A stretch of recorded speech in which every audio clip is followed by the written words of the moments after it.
maganda, ano? Ako kasi, makulit lang talaga ako. Kaya pag nagtanong ako mamaya, sagot lang ng sagot, ha?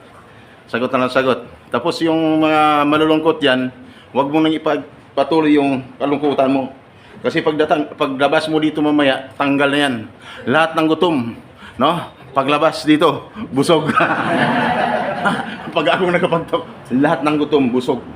Lahat ng problema, mawawala. Kasi bakit? Mamaya, magpapadala pa ako sa inyo ng ano, maging remembrance natin habang nasa loob kayo ng pidos. Anong remembrance? Nung hirap ka na, gutom ka na. Mulang alas 10, pumasok ka dito, wala pa rin kain. Di ba? Tapos gusto mo nang umuwi, no? Kaya lang hindi ka makauwi-uwi kasi kailan na matapos ang modules. Tama? Oh, tapos pagdating ko, ang kulit ko naman, ayan, yan ang buksan nyo mamaya. Pagdating nyo sa labas ng bansa, pag binuksan nyo ang... Yes, ma'am. Yeah. Sir, sorry po. May isingit lang ako. O sige ma'am, isingit mo na. Ayun, sorry. Pero pala may mga... Ako yung mga nagkapay ng SIM card nila na hindi ko napiga. Grabe. Napagod ba kayo? Hinihingal kayo hindi? Card ko muna, nandito po ba lahat? Yung iba ko lumabas? Parang ba? Marami ba? Si Angie nandito. Ay, ang SIM card ko. Lapit na lang sa akin, ma'am. Balik ka ma'am, Jelena. Sir Louie. Sir Louie. Okay. Sige, pagkatapos, balik agad. Sir, ma'am, kayong dalawa, baka malayo kayo dyan. Kayong dalawa. Kasi hindi ko kayo magkikita. Si Sarah G. nag-share ata silang dalawa. Pwede kayo mag-ipat dito kasi dito pala mas masaya tayo. Sir, kahit gaano kaliit yung natanggap natin yung pagkatiyan natin, di ba? Para ano yun, no? Pagkatiyan natin, para tayo usog. Sir, kumusta sir? Anong province mo, sir? Anong province mo? Jensen ka? Sir, Ma'am Vanessa. Oh, sino pa? Oliver. Oliver. Sir Oliver.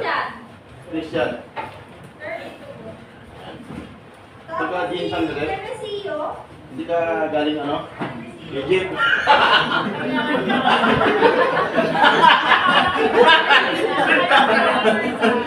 Nagkapagkakamala na. Parang Egyptian to. Pero salamat sila maya. Picture yung dalawa. Okay, grabe. Mag-abroad. Maniwala kayo mag-abroad to. Hindi ko alam eh. Spy. Yan. Wala kang nakabid yan, sir? Parang takot sa'yo. Okay. Si Sir bidang-bida ngayon. Okay. Woo! Sus nako. May nantok pa, wala na. Okay. Di bale, hindi nyo nakuha ang pangalan ko. Mamaya, madala din nyo naman yung kumpleto. No? Sabi ng iba dyan, bilisan mo kasi gusto namin umuwi.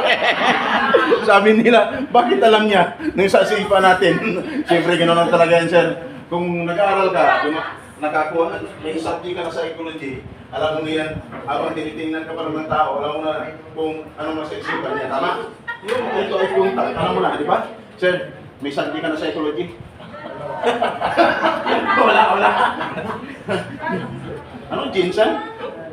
Talagang parang, hindi, kapatid siya ni Jinky. Asawa ni Manny. Oh, Manny Pacquiao. Okay! Tuloy-tuloy na tayo! Sabi ni Ma'am, parang narinig ko na itong busis. Sabi ni Sir, parang narinig ko na, parang siya dati narinig ko ako. Kasi Sir, 20 years ka sa labas ng bansa, tama? Kumusta naman? Kumita naman, Sir? Kumita naman. Kulang tigil, Sir. Pagalis. Anong trabaho mo, Sir? Ha? Ay, hospital. So, kumusta? Marami namang... Hospital yung trabaho ko, Sir. Sir, malakas kumita yung hospital. Ano, Sir? Pag mayroon, sabihin mo, okay, pick-upin nyo na dito. Ganun sa Pilipinas. Pick up, ano, pick up dito, pick up doon.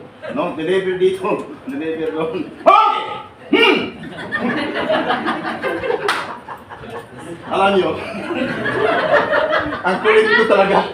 Wala nang supply. Ayan. Sir, keep the things daw, ma'am. Lugi na, sir. Logi na. Hindi kari ko lang. Helen. kadalasan hindi ko nag-picture habang may tinatawag pagkakataon. Kasi para makakonsentrate talaga. Okay. Okay. Wala nang sukli dyan ha. Kasi pag hindi nyo nakuha sukli nyo, mapunta yan sa akin. Bakit? Wala pa naman akong sweldo. Okay. Tuloy-tuloy. Wala na. Alright. Tuloy yung tanongan dito sa pwede ka sarapan. Kasi ikaw ang bida. Ikaw yung ex-abroad, 20 years. Ikaw ang bida. Sir, kamusta naman nung nasa abroad ka? Okay naman. Sa dami dito, nakinig kanina. Pag may problema, pwede ka mag-drama. Offer me. Kasi matagal ko na dito. Sir, kulang yun. What will you offer me? Sabihin mo dapat, sir, I need you.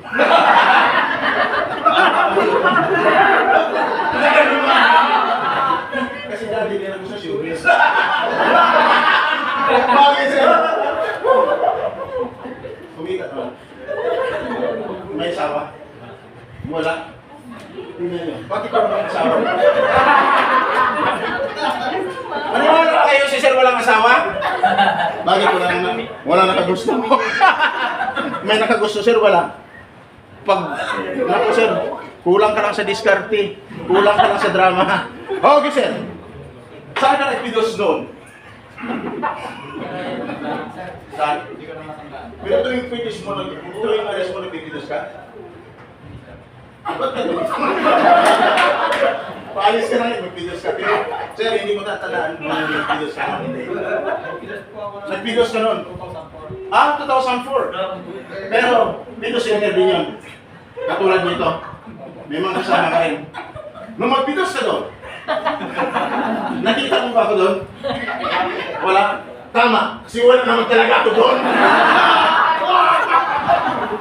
Wala ako doon. Kaya hindi mo ako nakita. So ngayon nakita mo na ako, sir. Pangalan ko Sam. Pagandahin ko lang. Sam. Really, ano yan, familiar, unique yung mga pangalan niyan, Sam. Actually, pangalan ko sa probinsya, Samuel. Dito ko lang pinaganda, Sam. Okay? May nantok? Wala, niwala kayo sa akin. Okay. Sam Carbahosa. No, tandaan niyo, Sam Carbahosa. May number pa ako. Gusto mo ko ang number ko? Huwag na yung number. Ito na lang. Kasi sabi ni Sir kanina, parang narinig ko na siya. Okay. Actually, galing ako noon. Sir, wala ka pang balak mag-abroad noon. Nasa serbisyo na ako. Naalala niyo ba si Sara Balabagan? Naalala niyo? O ano si Sara Balabagan? Ang sagot ng isa dito kahapon, sir, babae. Tama. Babae nga kasi Sara di ba? Siya yung OFW na nakulong at tinatulan ng kamatayan. Tama? Bakit siya nakulong? Napatay niya ang kanyang amo. Napatay lang naman. No? Hindi niya pinatay. Pag sinabing napatay, hindi sadya. Pag sabing pinatay, intentionally. No? Hindi sadya. Napatay niya. Bakit? Nung inatim po siya, naripin or gahasain, ang kanyang ginawa, lumaban, ipinagtanggol ang kanyang sarili hanggang sa mapatay. Ang kanyang amo. Kung kaya, ang kapalit, ikinulong siya at hinatula. Kamatayan. Kasi, suko. O pirate. Okay! Lumaban! Ikaw, ma'am, pag ginawa kay Sara, gawin siya, lalaban ka ba hindi? Lalaban. Kasi ang sagot ng isa dito, ma'am, lalaban ka? Sabi niya, sir, hindi. Ano gagawin mo? Ang sabi niya sa akin, sir, laban. Bawi. Sabi niya ba? Ganun ba? Opo.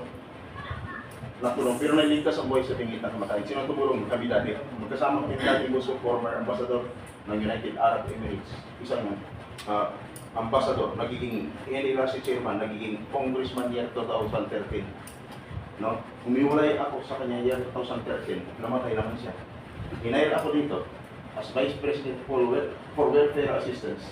Ilang buwan lang. Ilang taon naman nakalipas pa lang. Yung airpat ni Ma'am Sandra dito. Ilang taon lang kami nagkasama, namatay din siya. Hinayin ako. After naman din, hinayin din ako diyan sa lolo. Year 2022. Sabi ng isang Mr. Sam, you are the right person for me. Kaya mag-report ka na sa akin. Nung mag-report ako, sabi ng isa, sir, sa'yo na naman siya sumagot. Bakit kung sa akin si Mr. Sam, ang sagot na nag-hire sa akin, sir, ikaw ang susunod. Pero, ngayon short, ang kagandahan lang, hindi ko nagpapatuloy doon. Bumalik ako dito, kaya ako nandito ngayon. Just in case of emergency. Nangyari kay Sarah. Oh, household worker yon. Household yun. Hindi engineer. Hindi nurse. Oo nga, kasi household naman yun eh. Eh paano naman si Engineer John Aquino? Nakulong din at tinatulan ng kamatayan. Bakit? Napatay niya rin ang kanyang, yung isang leader ng isang grupo. Nung pinagtutulungan siya, sinaktan siya. Wala siyang magawa kundi lumaban. Ipinagtanggol din ang kanyang sarili hanggang sa mapatay ang kanyang amo. Ang ano? Yung leader. Yung leader ng isang grupo. Sir, ikaw, halimbawa lang, pag ikaw ay pagtutulungan din ng ibang lahi, wala namang Pilipino doon. Hindi mo alam kung ano mangyari sa'yo. Ano gagawin mo? Ano gagawin mo? Anong gagawin mo? Ha? Lalaban ka rin? Kasi ang isa sumagot dito nung nakarang araw, sabi niya, sir, taplahin ko na lang. Huwag mong gawin. Sagot ng isa niyang hapon, sir, iiwas na lang. Iwas na lang, ha? Iwas na lang. Ganun, no? Wala akong ituro dito na, wala akong tinuturo dito na para mapahama ka. Iwasan ninyo. Kaya ako nandito sa in case of emergency. Nagbabalita talaga ako noon, year 2000, sa radio, sa DWIC. Nagbabalita ako sa DCRH, since year 2010 hanggang 2017, lumaylo lang ako. Pati sa diaryo nagsusulat ako. Sa isang diaryo ako si Kagapay natin, sa isang diaryo ako si Latigo ng Bayan. Kaya ano man ang mayari, lahat na nabanggit dito kanina naman ni Ma'am Sandra Lynn, mayroong kulang pa doon na hindi niya nabanggit pag may problema. Huwag niyong kalimutan ang inyong agency pag may problema doon. Kasi madali lang. Sabi, magaling ka magdrama, madali lang. Pero pag walang alam ang agency mo, nakauwi ka ng Pilipinas, may problema ka pala doon. May tendency, magkaka-record yung agency sa DMW or sa O. Maawa po kayo. I-inform ang inyong agency doon sa labas ng bansa, kahit anong galing mo magdrama, basta may problema, i-inform agad ang inyong agency. I-inform. Paano Mr. Sam namin may inform? Ay, mahirap naman kontakin, mahirapan kami kumontak. May number ako na pwede niyong tawagan. Ang number ko 0948-0939-970 at ang isa 0916-5135-480. Pwede niyong tawagan. Pag tumawag ka sa akin, ma'am, ako ang makakausap mo. Pag nag-text ka sa akin, ako ang ka-text mo. Anong gagawin ko? Nahirapan may pumunta sa inyong agency, sa akin kayo makipag-unayin. Ako po ang pupunta sa inyong agency at papakiusapan ko. Ang purpose, mapabilis ang pag-solve ng problema, hindi na makarating kung saan-saan pa. Bakit? Ang iba dyan, may alam na tumutulong, wala namang kinalaman sa pagpapaalis ng mga OFWs. Diba? Sa mga proseso, hindi ka alam kung anong contract, agreements na sinasabi, yung bilateral agreements. Magaling lang, kunyari, tumutulong. Pero pag oras na silang umaksyon, damay-damay na lahat. Nagsara ang agency. Nung magsara, mayroon pang iba sa labas ng bansa. Damay pati ibang OFWs. Ang iba, dito naman ako sa Pilipinas eh. Pumunta ko kay attorney. Pumunta kay attorney, kaso-kaso. Yung pala, pira-pira lang ang labanan. Hanggang sa pagdating ng desisyon, walang nangyari. No? Siya na nagsampa ng kaso, siya pa ang natalo. Tama? Dito iba. Pati pamilya, damay. Bakit? Siyempre, gagastos ka. Kaya ka nagka-problema, minutulong para maibigay yung nararapat para sa'yo. Tama? Pagkatapos, akala mo okay na, natulungan kayo pala. Gagastos ka sa abogado, magbabayad ka, matalo o manalo, magbabayad ka. Pero dito, hindi po. Pag tumawag kayo sa number na yan, ako ang kakausap sa inyong agency, pakiusapan ko na maayos, diplomasya. Ang purpose, mapabilis ang paglutas ng problema. Pag na-solve ang problema, wala kang babayaran, libre ang servisyo. Ayos! Anong gusto nyo? Libre kung may bayad. Yan ang kagandaan. Nadamay ba ang pamilya mo? Hindi. Mr. Sam, gaano ka totoo? Buksan niyo ang YouTube channel na Kaagapay ECTV. I-search niyo. Mabilisan na tayo. Kasi hindi ko na paabutin ng 2 PM. Mabilisan. I-search Kaagapay. Kung mayroon kayong data, i-search niyo. Pagkakataon niyo na. Pagkakataon niyo na. Maraming bagay para sa inyo at hindi lang sa inyo, para sa inyong mga pamilya. I-search nyo. Kaagapay, space, tapos ECTV. Makita nyo nakasumbrero kulay itim na parang cowboy. Nakasalamin kulay itim na, no? Na parang kulapper. Yan. Walang iba kung hindi ako yan. Nakita nyo na? Kaagapay, space. Sa YouTube, hindi sa Facebook. No? Pero sa Facebook, actually, gano'n din ang mukha ko. No? Pag nakita nyo na ba? Nakita nyo? Ayan. Pag nakita nyo, wala kayong ibang gagawin. Kung hindi, subscribe. Sabi nyo, gagawin pala to eh. Hindi, totoo yun. At sa akin, more on realities. Na? Yung mga binabanggit ko dito, more on realities. Na pag nangyari, pwede pala kayo na lumapit at pwede kayo pa na matulungan na libre ang servisyo. Yes? O ngayon, ikaw ay paalis na. Magtanong lang ako ng ilang katanungan. Sure na ba kayo na makaalis na? Sure na? Okay. Tingnan natin ha. Baka 100% ang excitement mo kanina. Ngayon, huwag kayong maglala. Itatanong ko sa inyo, sana, pag narinig nyo sa akin, sana, hindi mabawasan yung excitement nyo. Bakit? Nasa batas. Ang pagiging buhay OFW, dapat alam ng isang OFW. No? Pagpasok niya pa lang, pag-apply niya pa lang, alam niya na. Okay? Bakit mo siya sabi? Ayon sa batas, ang isang OFW, nung mag-apply siya, no? Dapat, at pinapilos, dapat, pag pinapilos na, dapat ay mayroong pinirmahan ng kontrata. Ang tanong, lahat ba ay nakapag-sign na ng kontrata? Kaya dito, sa araw-araw na, sinasabi ko dito, pag ikaw natamaan, may tendency, yung 100% na excitement mo, mauubos yan. Bakit? Nasa batas. Dapat ikaw yung pag-sign ng kontrata. Na? Eh, baga gusto ko, bilisan mo. Kasi, aalis na kami. Abi pa namin gagawin doon. Pero hindi nga lang.